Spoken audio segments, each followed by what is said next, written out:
All right, so let's take a look at this problem. There's a couple ways we could go about doing it.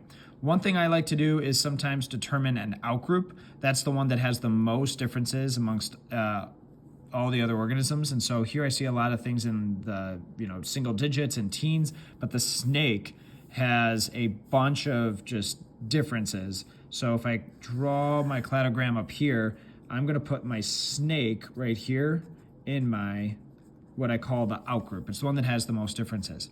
However, sometimes I also like to maybe not start with the snake. I look at, hey, who has the least amount of differences? It looks like we have a horse and a donkey only share one difference.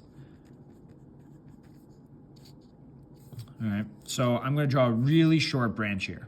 All right, then I'm going to go on and say, okay, well, between the horse and the chicken, that's 11 differences. Between the donkey and the chicken, that's 10 differences. That makes sense because they're close together. We would expect them to have similar differences. And it looks like it's 11 or 10, so their branch needs to go further down. So I'm going to put the chicken right here.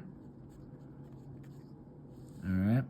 And then we're going to look at the penguin. That's the only one that we have left. And the penguin has 13 and 12 differences.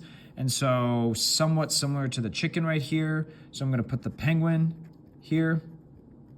All right. Then the question is, do I draw a line all the way down?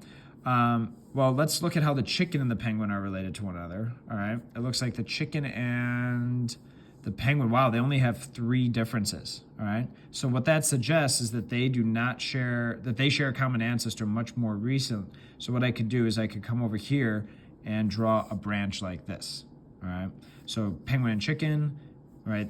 Recent common ancestors, so we have a tiny little branch here. Same thing with our donkey and horse, but all 4 of these are related, shown by the name of the differences in the teens. And in the snake, it's related, but those differences are much more in the high teens, the early 20s.